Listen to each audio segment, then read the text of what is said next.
Welcome back to the channel. Today we are doing almost sort of a part 2 to the P-47D-22-RE video that I've already released. If you haven't checked it out, I suggest that you go check that one out first.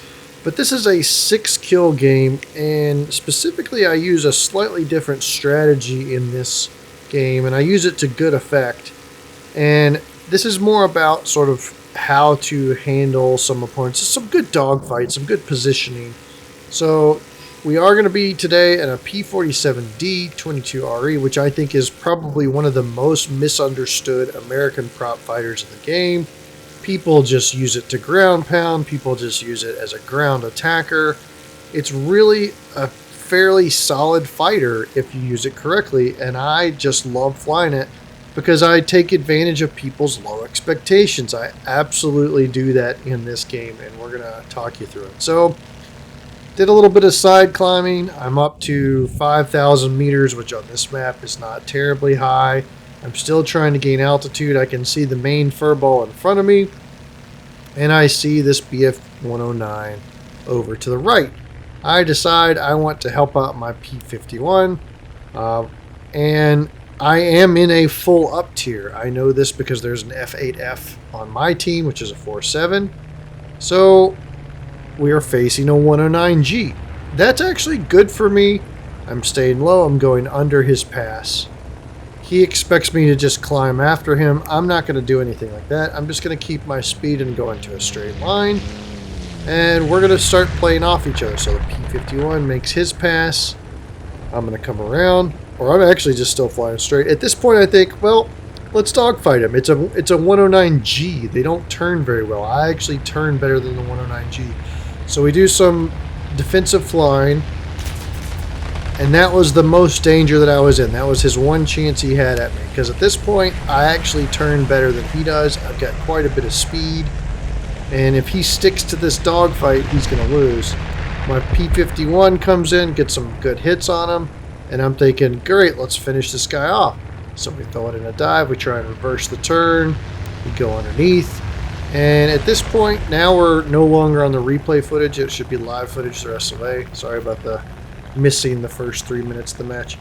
So we go up. We're following him. At this point, we've picked up a good bit of speed. Unfortunately, he does catch my P-51. I'm guessing he gave up too much speed or something, but 109Gs are fast and they climb, but they're not dogfighters. So at this point, he can just fly and climb away from me basically for the rest of the match if he wants to.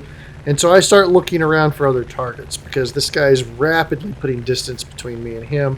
I don't want to get energy trapped. I'm staying flat. I'm staying level. I do want to pick up some speed, but I'm not trying to climb after him. That's just a bad recipe. I see F8A, F8F coming in for him, Bearcat. He starts diving under me, which is great. We're going to spray, spray, spray. I apologize, my accuracy is not that great like in this match, but I've chopped his turn down. He's just got a lot of energy. And so he's actually close or still opening up the distance. I probably should have had him there, but I just couldn't get guns on. He's doing pretty good dodging. And at this point, I break off because I don't want to give up all my altitude. I think the F8F, the Bearcat, has him. So I break off and I go to try and save my Mosquito over here. Plus, Yak 9s, I think, are more annoying to deal with than the 109G. We spray, spray, and we get a, I don't want to say a lucky pilot snipe, but we get a pilot snipe, which is unexpected. I was just expecting to damage him. Looks like our 109G is RTB, so we come back around and let's take care of this other 109, who is low and slow. And at this point, I was really trying to save the Mosquito. I wanted the Mosquito to stay into the match, so I think I'm gonna go protect him. We'll push this 109 here that's low and slow, and I actually zoom in too early. Because I would expect him to come onto the screen. He doesn't, so I kind of panic spray. But I had good accuracy on my 50 cals there. I was really able to concentrate it right where I knew he was going to fly. And he catches him full in the face. So that was a good head-on there. Unfortunately, I'm pretty sure the Mosquito goes ahead and dies because his engines are bad or something like that. So now we head back this direction, and the Bearcat is tangled up with the Focke-Wulf 190, which he should have no problem handling. So I'm just going to come over to assist. And unfortunately, I don't know, I didn't watch the dogfight, but the 190 actually gets a good shot, good burst in. Maybe he's just got good accuracy, I'm not sure. But those 190s do not turn well. Again, kind of maybe fast, but I have it. It's not a great plan. So we're going to take a head-on with him. We're going to spray in the head-on, make him dodge. And this is the strategy that I'm talking about, because I'm already starting my turn, and look how close I am to him. Now I'm within 400 meters. He's had to do all that energy burn, and I got to pick up energy that whole time, and the only thing it cost me was ammunition, which I have a ton of. So a little bit of difficulty trying to get this guy down. Focke-Wulfs can do that little turny stuff, and it's just kind of annoying to shoot them down when they know they're being shot at. But he eventually does go down, and that's the third kill. I take a peek at the ammunition situation. I'm at like 622 rounds left, which for 8 guns isn't a lot. Check on who's left on my team, which is basically no one, so I decided to RTB. Quick little pro tip here: if you know you're the only one left, burn a domination order or something, and it will prevent people from using blind hunt on you. So I come back out, I take a lay of the land. I'm trying to get the bomber to come back out. I want him to stay in the game. Please come gunship for me. While I'm chatting him up, I see at least the 109G is back out. He stayed low for some reason, which not a good thing for him. And I see a B7A2 and a BV155. I kind of have to make a decision here as to which group I'm going to attack, because they are quite split apart.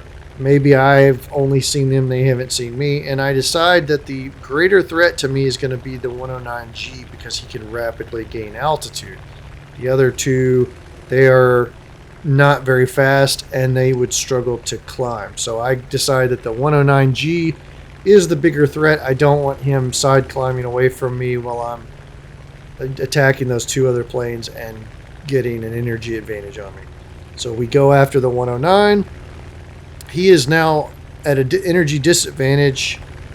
I'm hoping he'll climb up to me, is what I'm hoping. He plays it smart. He just flies under me. I turn over the top. We're going to take a pass. Dropping in on him. Almost get close enough to start opening up and firing, but he dives away. I decide I don't want to give up all of my altitude on that run.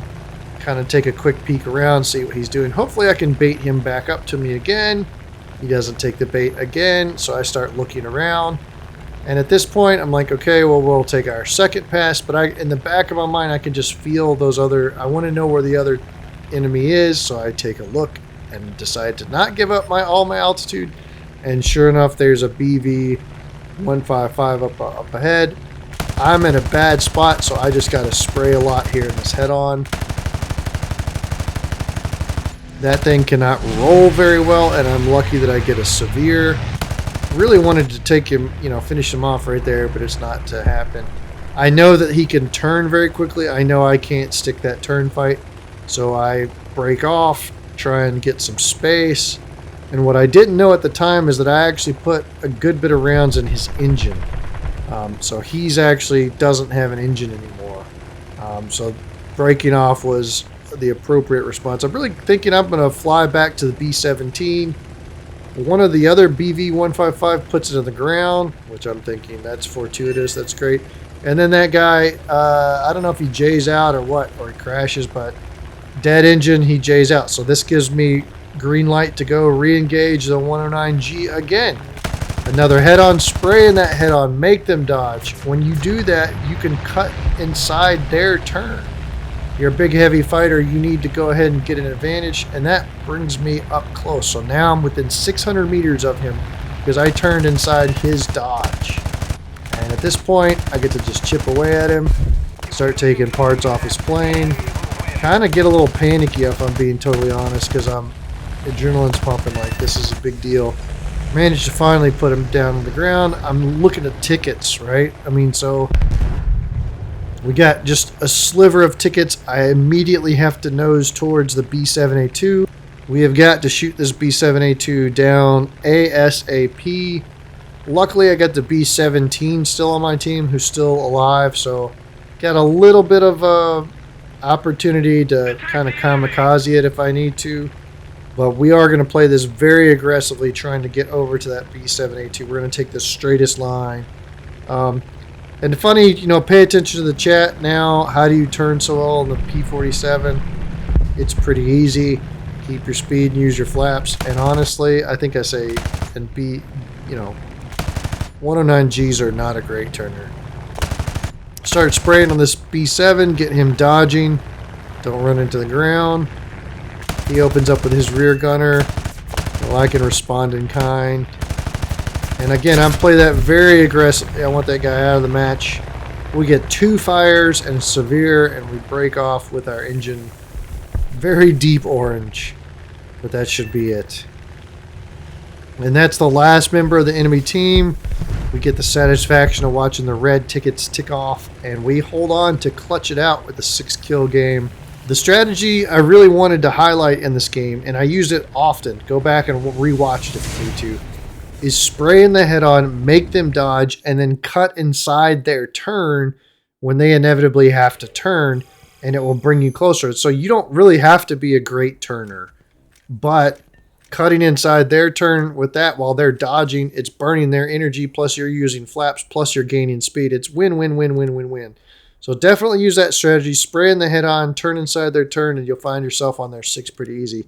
I didn't get a chance to energy trap anybody in this match, which I always loved energy trap, but I didn't use that technique in my other P-47 video, so I really wanted to highlight that. Guys, if you're still here at the end of this video, go ahead and make sure you like and subscribe, and share it out to all your buddies. That way they know how to fly a P-47D. Really underrated fighter. Check it out.